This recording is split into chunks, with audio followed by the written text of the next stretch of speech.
I'm Surbhi Verma from Rescon Partners. With me, I have Mr. Vishal Gupta, who is the Managing Director of Borges India Pvt Limited, and he has 20 plus years of experience in FMCG industry.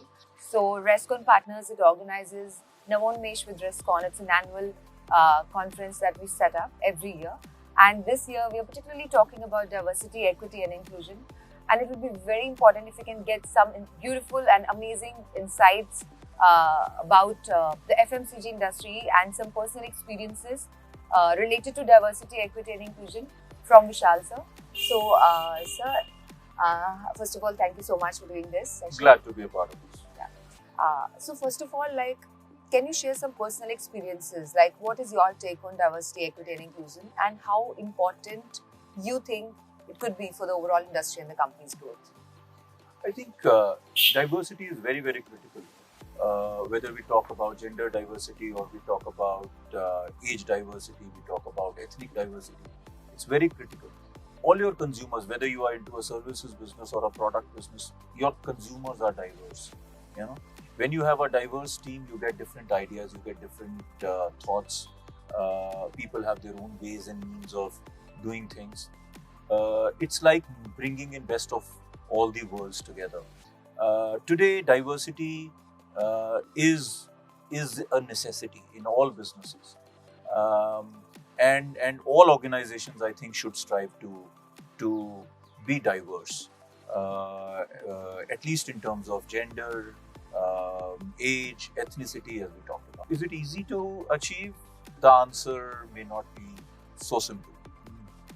It's a continuous exercise. It's not a target that you can take that by so and so date I will have so much representation from a specific gender or a specific ethnicity or whatever. The diversity cannot be achieved at the cost of productivity, at the cost of excellence. You cannot say, I will definitely have this. This is where equity comes into the play, right? You cannot have a reservation for a particular group. You should always strive for excellence.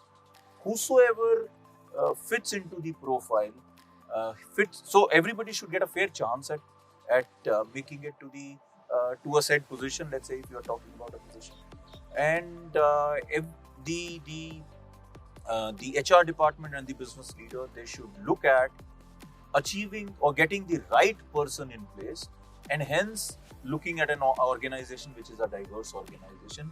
Nowhere, or they should never pass on a message to the team that such and such positions are reserved for a particular set of people or whatever. That can actually backfire on the organization, right?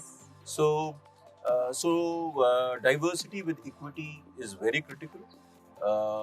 Two, it's a continuous exercise. You cannot achieve it in a day, in a year, in a couple of years. It's an organization culture that you need to get at, and diversity, equity, inclusion should be a part of it.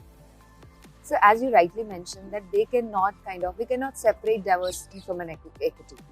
For example, if I particularly talk about my company, Rescon, so first of all, we are diversified because we are from different, first of all, there is an age diversity. And at the same time, everyone is different. So, belonging to different stages of life. Somebody's married, somebody's having kids, somebody's a youngster. So, they are having at the different stage. So, it's highly diversified. So, diversified minds kind of club together. But there is more to it. Like if you talk about equity particularly, first of all, fair chances. Giving fair chances to everyone, and also at the same time making sure that their voices are being heard. Right. So, which stage do you think that it is most challenging? Is it the equity part? Because diversity is still recruitment sort of a thing, so you can still do that. But if you talk about equity and bringing inclusiveness, which do you think is the most challenging one, and how can we kind of work on it better? I wouldn't say one is easier than the other. But I understand the point that you are highlighting here. How do you get participation? Right. How do you get buy-in of the entire team towards a position that has recently been filled.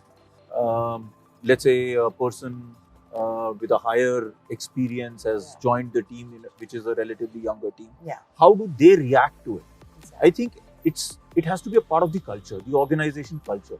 Diversity should be imbibed as an organization value, rather than saying that it is a top-driven approach, and only the business leader and the HR department, if they have managed diversity, it would bear the results. I think if the organization as a whole understands the value of diversity and inclusion here is basically everybody feels valued. It's not that you have given a position to somebody for the sake of giving a position. I think everybody's viewpoint should be valued.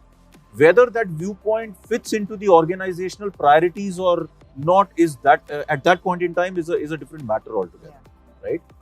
But opinions should be valued, yeah.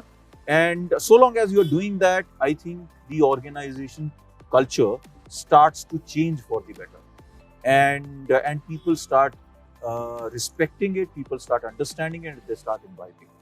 So more and more participation from the team members at every levels needs to be there in decision making. And let me tell you, as a business leader, it eases the job of a business leader as well.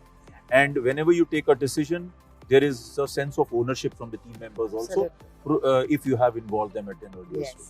Yeah. So inclusion, one from the business leader and the HR department, two from the team members. So organization culture needs to be cultivated. Thank you so much for your lovely insights, because it's so true that the mindset needs to be changed, the culture needs to be changed. It's not the responsibility. Definitely they play a major important role as a business leader, but it is not the responsibility of them. But the onus lies on the whole team and the culture of the whole organization. I think then only the DEI initiative can be successful. Right. Yeah. Thank you so much. Thank you so much.